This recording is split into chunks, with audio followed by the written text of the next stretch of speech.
Welcome to No Fear, No Favour. I'm your host, Mike Gibbons. On this show, we want to help you, the audience, better understand US politics and get a feel for what the hell is going on over there.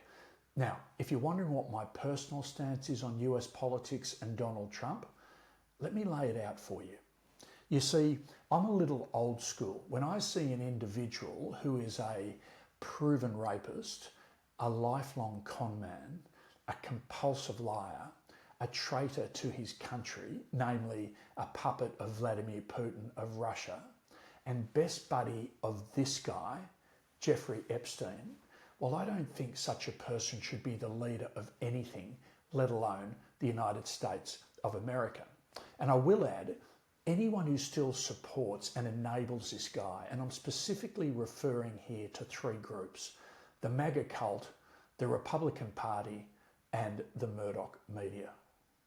You people, being the moral cowards and absolute hypocrites that you are, deserve to be regarded as absolutely beneath contempt. So, as to where I sit, I hope I've made myself a little bit clearer. Now, this is part one of episode 4 of No Fear, No Favour, but the subtitle could easily be America, Choose Your Psychopath, because last episode we covered Donald Trump's performance to date and his efforts to seemingly destroy the world financial system. And today we look at the contributions, positive or otherwise, of his outsider, arguably alternative president of the US, Elon Musk, the second most dangerous man in the world. To help me, we are joined as always by the master of insight, Adam Jacoby. So, welcome everyone to No Fear, No Favour. Please enjoy.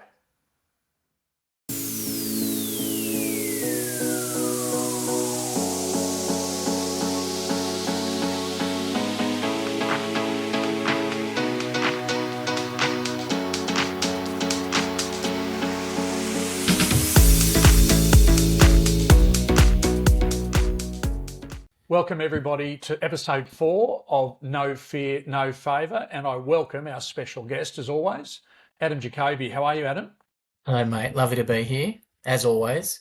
Great. And we've got, I'm going to bring the mood down straight away, because in this episode, we're talking about the great man, Elon Musk, some would say the alternative president. Our Lord and Saviour. Is that right? Our Lord and Saviour, alternative president of the United States of America. We're going to focus on three things today, Adam. We're going to look at Doge, or Dodgy. In other words, the project being run by Musk to get rid of corruption, to get rid of the fraud, and to get rid of the waste in the US government. We're going to chat too after that about his businesses and his business reputation, and actually what he has or maybe hasn't done in that time. Finally, we're going to talk about his character, a rounded idea of what Musk is all about. Let's get things going. Let's talk about Doge. Did you see the chainsaw video? Sadly, yes, I did. I did see the chainsaw video. Let's take a second. I'm just going to show this video, which gives an indication of Musk's approach to cutting government waste.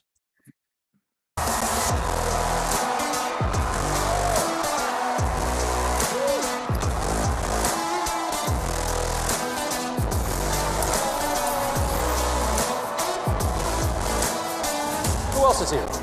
Well, President Milei has a gift for me. Javier Milei from Argentina. You guys know who that is, right?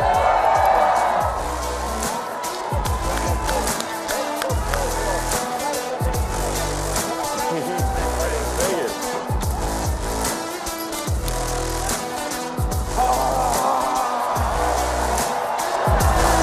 This is the chainsaw for bureaucracy. Chainsaw!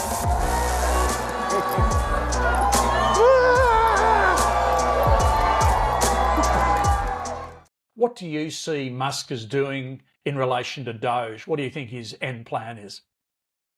I think it's state-sanctioned embezzlement is what I think it is. Doge is not what it claims to be. It's not about efficiency. It's about tracking down things that his particular racist, libertarian, hyper-capitalist view of the world doesn't like, and cutting those things loose. For me, the combination of Doge and the DEI piece, which seem to be inextricably linked in the way that they're doing things, really tells you all you need to know. And the fact that everything is getting cut except his own contracts, his billions and billions of dollars of government subsidies to keep him afloat for his failing businesses, is the pretty good first indication that if he was really looking to find efficiencies, one would think you might start there.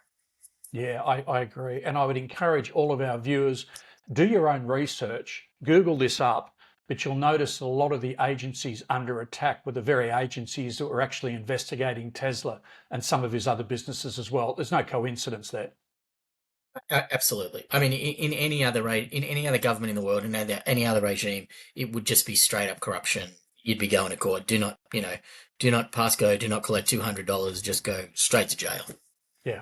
And, just as Trump managed to duck it with the presidency, so has Elon. It's interesting you mention his billionaire mates as well. There's one in particular, Peter Thiel, and a couple of other fellas as well. Again, for our viewers, it's worth Googling this stuff and getting into some detail, because I saw a 20-minute interview on the background of Elon Musk's family from a journalist who was actually in South Africa during the apartheid times. And the background of Peter Thiel and Musk and their family, and some of their philosophies, including some pretty horrible neo-Nazi stuff as well, and apartheid type thinking. There is a strong argument that there's a lot about that with Musk and Thiel and some of his offsiders. And look, I mean, Thiel has long been known to be a white supremacist lunatic in the tech circles. People know who he is. He's pretty kind of respected for those who respect making money, but otherwise not particularly well regarded. Yeah. But those views and the views that he shares with Musk, which is why they started their first business together, are completely in line with Trump's view of the world and his family background. One is apartheid South Africa and the other is the KKK, which was Trump's family's background. They're identical philosophical views on the world. They're just born in different places with different protagonists. Yeah, I think that sums it up beautifully. It's horribly concerning. You would have thought that's disqualifying behaviour, even just the allegation or even just the thought of this. But it's remarkable in American politics and American society now that people like that can rise to the positions they do. But I think that's right. But for me, it's a symptom of the fact that we have moved away from insight and wisdom and vision and building things, and we've moved into a political environment where winning is purely about fear and division. And what can you make people scared about so they'll vote for you? And who can we blame for our troubles because it's better than actually fixing the problems that might require us to do some work on ourselves? And so that's why those things work, because people are going, I'm not happy and I don't have the life that I want, and my life doesn't look like the people on Instagram and YouTube and everybody that I'm looking at. And why is that? It can't be about me because I'm fabulous. Who am I going to blame for that? Let's blame the immigrants. Let's blame the black people. Let's blame the Muslims. Let's blame the Jews. Let's blame whoever we can blame, as long as it's not about us. And that it works. It's, Dutton's doing it in Australia. Le Pen tried to do it in France. Far-right groups in Germany are trying to do it. It's happening in Hungary. It's, Brazil dabbled with it for a little while until they got smashed by a socialist. So, it's happening everywhere because it works. That's why they do it. The question for a lot of them, I'm some degree skeptical that all of them are in fact Nazis or fascists. I think they do it because they want political power, and that's a way to get political power. But with Trump and with Musk, I have no doubt that they are white supremacist Nazis. I have no doubt about it. Yeah. I mean, their philosophy is not miles away, if not identical, to what Adolf Hitler was trying to do in Germany back in the 30s. So, and I know the right wing hate people saying that, but the simple fact is it's true, and there's no point. We're seeing it in action now.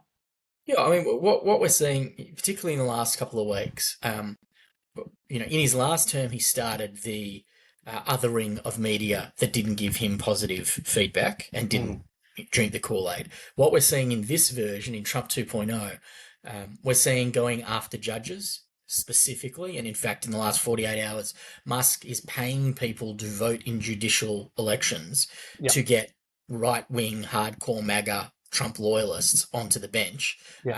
And they're looking to impeach people who actually want to follow the law and the Constitution. That's deeply alarming. And in addition to that, they're also, dabbling with the way that the elections are going to be run. And so there's a new presidential decree around the elections and electioneering. We've seen a number of changes in the way that they're, pulling people off the street. I mean, they always said they were going to deport people, so that doesn't come as a surprise, as abhorrent as it is, but it's not a surprise. But now they're picking up people that are US citizens. They're picking up people that are Canadians, that are Germans. They're throwing them into not just being collected to see whether or not they have their visas, and as a result address that accordingly. They're rounding people up and sending them to El Salvador. I mean, this is Nazi level stuff without the killing yet, but the killing is not too far away, guaranteed. Yeah. And you know what? A year ago, we would have been talking about Trump and maybe even Musk saying things like this, and you'd almost laugh thinking the idea is ridiculous, but it's actually happening in real time. And that's probably the most frightening part. Well, yeah, and the thing, it is frightening. The whole thing is bloody terrifying, not the least of which because the genuine channels and recourse that's available to the American public is ever dwindling. And so we get to this point where if you can't trust the media to tell the story correctly, to actually help the people rise and vote somebody differently, you can't trust that there will in fact be an election. You can't trust that the judiciary will actually defend you and uphold your legal rights. What recourse do the people have? There's very little left to do. And Trump, I don't think, is smart enough to do this. My sense is that this is a Musk-Vance-led agenda, knowing full well that Trump will eventually fall off his perch, either because he's old or B, because he's losing his mind, at which point Vance just assumes the Uberführer position, fully funded and supported by Musk and his billionaire cronies. And then we have a much, much larger problem. Yeah, and it's interesting. We talk about Doge and about the waste. I just want to play a little video for you now, which is pretty interesting. It talks about how Musk is going about the Doge cost cutting and getting rid of the staff and some of the mistakes that have been made. Let's take a quick look at this. So 5 of the most touted savings have quietly disappeared from Musk's vaunted wall of receipts that they excrete on X after mounting evidence showed there were either errors, duplicate counts, or complete and total fabrication. So let me tell you what's going on, and I don't think you're going to be shocked by this. They've been claiming we've already saved $65 billion thanks to what we've been able to find. And so this number was examined by the New York Times and by others, and it turns out it's not true. You first have the $8 billion in immigrations and customs enforcement that was supposedly cut.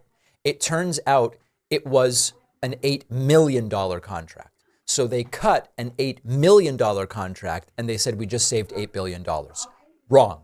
The explanation is simple. The Doge team used incorrect data from a contracting database. They should have realized this is the wrong number. Even ICE's entire annual budget isn't $8 billion, and so it makes the whole claim completely implausible. You then had, we cut $655 million times 3 from USAID. It's really $1.9 billion. Turns out they counted the same cut 3 times. These people.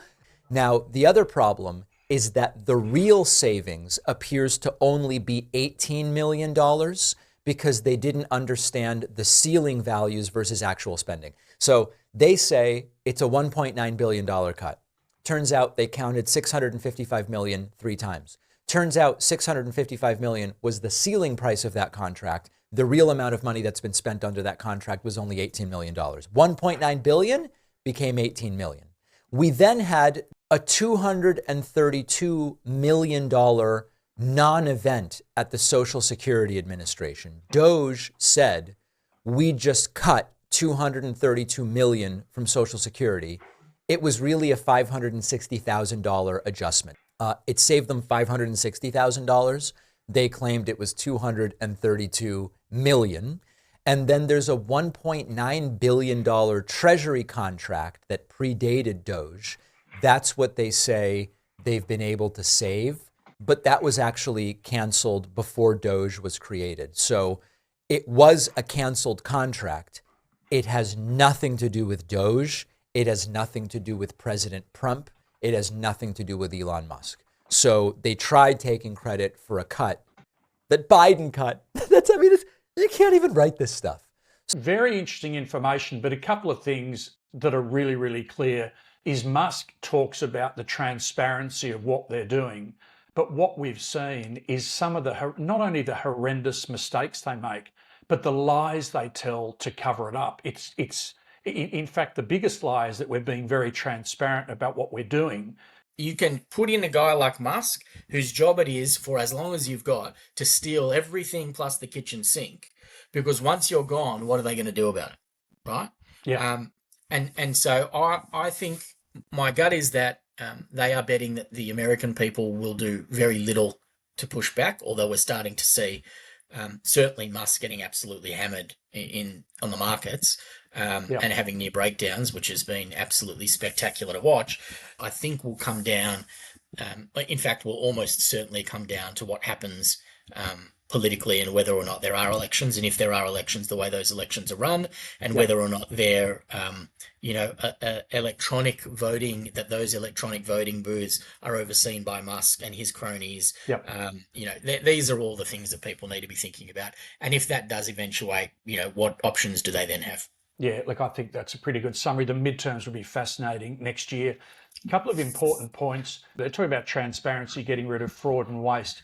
Saw this statistic today that said Trump, as president, since he became president, has spent 38, almost 40% of his time back at Mar-a-Lago playing golf at a cost of $85 million to the taxpayer. So again, the talk about it's just it's super bullshit. Efficient, isn't it? Unbelievably efficient. Do what I say, and that's the thing. He goes, I'm working for nothing. I'm giving up my salary. Sure, but you're spending $80 million a quarter playing golf. So it's outrageous. The other thing too, a couple of points that I want our viewers to understand. First of all, despite all the talk, and it is bullshit from Musk and Trump and the rest, there is not a massive amount of inefficiency in the US government. It's a huge organisation, first of all. As always, the fence sitters will say, we always want to get rid of waste.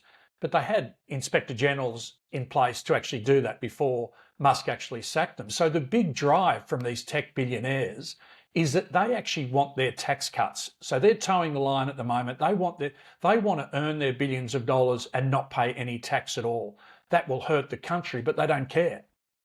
No, and I mean, you're right to a degree about the fact. I mean, look, the reality is all governments are inefficient, right? Because they're just big, unwieldy things that you need it to run. You can always find greater efficiency, and I think there's nobody who is a serious person who sits in a public service position that doesn't want their area to be as efficient as it can be. But what Doge is doing, it's effectively it's like going to the doctor and saying, I want to take this medicine because I have a problem. The medicine doesn't work 100% the way you would like it to work, so you just stop taking the medicine. You go, let's get rid of all the medicine, right? And that doesn't make any sense. You don't get rid of entire departments or cripple entire departments because there is inefficiency. What you've effectively done is made it as inefficient as it could possibly be by virtue of the fact that it can't satisfy its demand.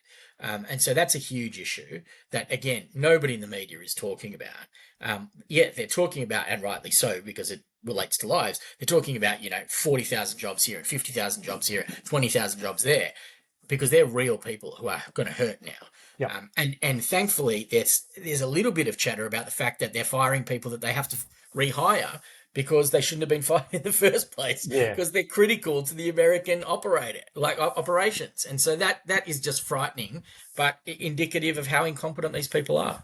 Yeah, absolutely right. And speaking about people that have been hurt, there's a video I want to play in a second. And what's interesting about it is keep an eye out for, number one, what what they're the same anyway, but what Elon Musk actually did, first of all, in cutting US aid and the potential damage it would have, and watch him lie to cover this up. Let's have a look at this video. We will make mistakes. We won't be perfect. But when we make a mistake, we'll fix it very quickly. So, for example, with USAID, one of the things we accidentally canceled very briefly was Ebola, Ebola prevention. I think we all want Ebola prevention. So we restored the Ebola prevention immediately, and there was no interruption. That's not true. People who actually work on these matters for the U.S. government and in this field say none of this is true. Public health experts, including current and former USAID officials, say that the Ebola prevention efforts were hobbled, that they've not been restarted. There's Elon Musk talking about cutting US aid and then saying, oh, look, we discovered that it was Ebola, but no harm done, which was complete bullshit again. Yeah, look, I mean, the video speaks for itself. For me, the most staggering thing about it, most telling thing about it is you're looking at the richest man in the history of men, of humans. He has more money than anyone has amassed in history, cutting money to the poorest people on the planet that require that money simply to survive.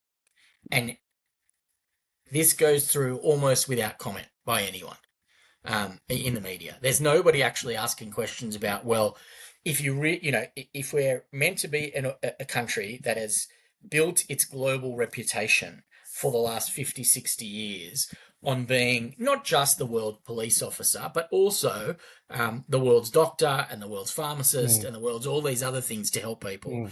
And that those relationships enabled us to maintain our superpower status in a globally dynamic environment. And now we're going to say, no, you're on your own now. But you also expect people to continue to maintain the deference with which they've held you for the last 50 years. There's something like sociopathically missing in all of this. And for me, it again, the only person, the only beneficiary of this behavior is Putin. No one else benefits but Putin. American public doesn't benefit. The American government doesn't benefit. The allies don't benefit. The poor people don't benefit. Third world countries don't benefit. Russia benefits. Oh, and also don't forget GOP MPs. The members of the Republican Party, as long as it lasts, they keep their job, they keep their money, they keep their power. That's all they're worried about. Yeah, but well, that's an interesting one, right? So I think you're right if the lens is a short-term lens. I think long-term lens, my sense is that Musk and Trump have killed the GOP. So when this is over, however it ends, whether it ends at an election, which I don't think it will, or whether it ends at the end of a guillotine, which I think it might,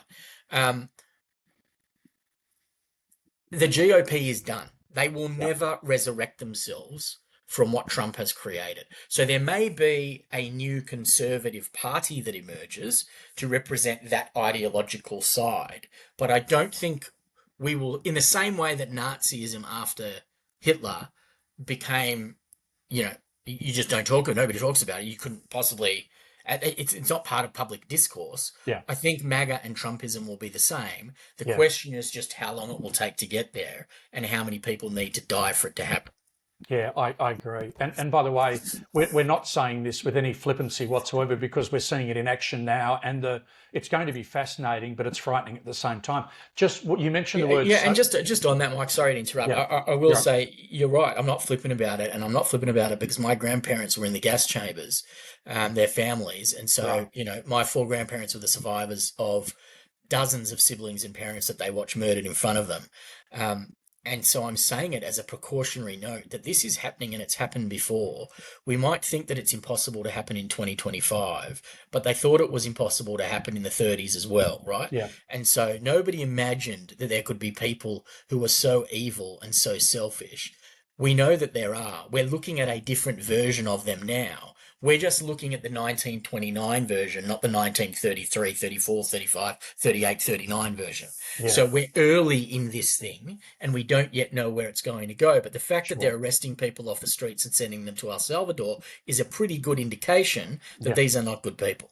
And they've only just started a couple of months in. Correct. You mentioned the word psychopath. There's a couple of things that people need to realise here. We've spoken about this before. And that is that when somebody gets sacked from the federal government, in America, your health insurance is tied to your job. when you get sacked, you no longer have health insurance and you may well not have a lot of money. So these people are thrown on the scrap heap. And so the idea is, you can go out and get a job in the private sector, but the private sector operates to, if you can't get market share, you've got to cut down on your expenses, and your biggest expense is hiring. So they won't be hiring these people that are coming out of the federal government. So what concerns me most of all is when you see somebody like Musk talking about all the people they're getting rid of through Doge, and he laughs about it and says, hey, we're having fun. We're actually having fun with this. Isn't this hilarious? I mean, we're trying to get good things done, but also have a good time doing it, and and have like a sense of humor, So, I mean, the left wanted to make comedy illegal, Like, you can't make fun of anything. So then it's like, comedy sucks. It's like, nothing's funny. You can't make fun of anything. It's like, legalize comedy. Yeah. Legalize comedy. And we having fun again. It seems like we should have a good time, He's a fucking psychopath, this guy. He's the most dangerous man in the world apart from Trump. Yeah, and look, their short-term joy over all of this is the world's opportunity, because there are a lot of incredibly competent, professional, well-meaning and wise public servants across a broad range of areas, from academia to medicine to medical research to defense to innovation to technology.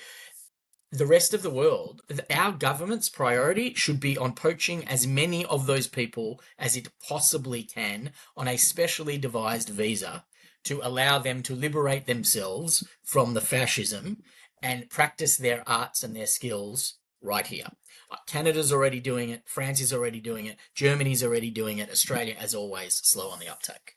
So, Adam, that's a great way to segue into talking about Elon Musk and his businesses, his business reputation, and actually his genuine business achievements in time gone by. Let's talk first of all about Twitter, where he said, I'm buying Twitter because it's imperative that we have free speech back in this nation. But all he created was a platform. He brought all the white supremacists were allowed back onto Twitter, and it just became a platform of hate and bigotry and just horrible, no evidence-based rubbish that any conspiracy theorist could just throw up there. Would you agree with that summation? I would. So I think it was overvalued at the time that he bought it. I think he was over-leveraged in its purchase. That leverage was predicated on Tesla's share price, which is going to the toilet at the moment, which is a very good thing. You will have seen in the last 24 hours that he's just bought the business back from himself. So XAI has now purchased X to make sure that he can automate the hate. That's the great opportunity now. Why have people run the hate when you can actually automate it with AI robots? So look, I think your summation is right. He called it, because he's this self-proclaimed king of free speech and libertarian. I've given speeches about this around the world. He doesn't understand what free speech is. He doesn't understand that free speech in the context of the Constitution is different to free speech in the context of a digitally connected world in 2025. And so even if you believe that free speech says that you have the right to say whatever you want and you're protected by the Constitution to do that, the problem with a digitally connected world is that when that idea, that version of free speech was written, it was written in a time where the only way you could speak to people was to physically speak to people, right? You would stand in front of people, you would have a conversation. Maybe it'd be in the newspaper. There was no television, there was no radio. So maybe it'd be in the paper, your words. But ultimately, you were able to have an opinion and you were protected in that opinion. The problem today is, because we live in such a tribal world and a connected world, you're no longer having one-to-one or one-to-few conversations. You can do exactly what we're doing right now on a podcast. Get out, and particularly him, what does he have, 100 million followers, hundreds of millions of followers. You can say something that is hateful, that you believe is protected by free speech and your right to free speech by the First Amendment, and you don't know who is listening to you, and you don't know how radicalized they are when that message reaches them, and you don't know the impact that that will have to their radicalization. Yeah. And so for people who are on the edge of race hate, race violence, terrorism, etc., you get messages from the most powerful, richest man in the world Yeah. sitting inside the White House. Yeah. You don't know, or maybe you do, but presumably you don't know how every single person's going to behave. And as a result of not knowing, it requires an extra layer of protection. And this is the part of the free speech debate that is missing, that we talk about it in its first iteration as though that iteration is the only thing that matters. Yeah. It does not talk about the fact that the world is fundamentally different. Therefore, free speech has to be looked at as fundamentally different. Yeah. Because the risks of free speech are fundamentally different. Yep, I agree. I think there's an added responsibility too for people with a massive platform, and in Musk's case, probably the largest speech platform in the world. You have this added responsibility to at least speak responsibly, but to know what you're talking about and know that you should speak with truth as well. You just can't lie to people. It's gone way too far now, and it's now affected the politics of America. That it's because of Musk and X that Trump actually got in. Yeah, and that's exactly right. And free speech is not free if it requires other people to be harmed. That's the other part of this conversation, right? Yeah. Is that we're talking, the free part is the confusing part, because it's meant to mean I can say what I want, but it's not actually free because somebody is paying a price for what you're saying. Yes. And in this instance, it's immigrants and it's trans kids and it's gay people Yep. and it's black people. And so these people are paying for your right to say what you want. And you have the privilege of standing on a soapbox with you're not, other than the fact that he is in fact an immigrant.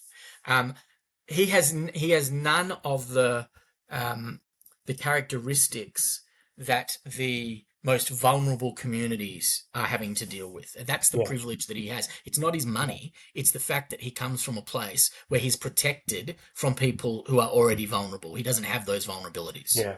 No, well said. And look, I think he's now bleeding into some of his other businesses. So from X, let's go to Tesla. Now, Tesla's an interesting company, isn't it? Because first of all, and people need, again, to research this and have a look at it, he did not invent the EV, did not invent the electric vehicle. That was done by a couple of other people. He had Didn't money. do any of his businesses. Didn't create PayPal, didn't create Tesla, didn't create X. That's not what he does. He's not an inventor. So I don't know what your bloody definition of a genius is, but it ain't Elon Musk. And as an inventor, it certainly wasn't him either. I read a story once that said that Musk's greatest talent is self-promotion and finding and hiring good people, and that's it. That's Trump, right? Except for the hiring good people, but the self-promotion bit, they're identical. That is their special skill, their ability to weave narratives to make them look good. That's what they do. Yeah. And with Musk, it wasn't even like he made some money in a great business and then went out and purchased other businesses, which is a skill in and of itself to be a good investor. Sure. But that money came from his family. He inherited it from the diamond mines in South Africa that were killing black people. So, it's like, let's put all of this into context. Now, is he a complete moron? No, he's not a complete moron. Is he unhinged? Yes. Does his personal philosophical views of the world impact his ability to run businesses successfully? Yes, it does. Yeah. Because if you start from a place that says everything has to be white to start with, you are immediately putting your organization on the back foot, because all the research tells you that diverse workplaces are better workplaces. They create better shareholder value. They create better cultures. They create better environments for customers. So he actually... his behavior and his beliefs are prejudicial to the success of his businesses. And what we've now seen is the amplification of those ideas and beliefs into his role at Doge and in the government has made his businesses toxic. What we're seeing in Tesla is the best public response to this kind of toxicity that I've seen in my lifetime. That's the end of part 1 of episode 4 of No Fear, No Favour. Thanks for joining us. Keep an eye out for part 2. It will be just around the corner. And as always, on behalf of genuine, decent people who value a free and fair society, I once again call on the Republican Party, the formerly grand old party of the United States, the party of law and order. Release the Epstein files as you promised to do. This may be your last chance to restore your party's integrity before it's too late. Until next time.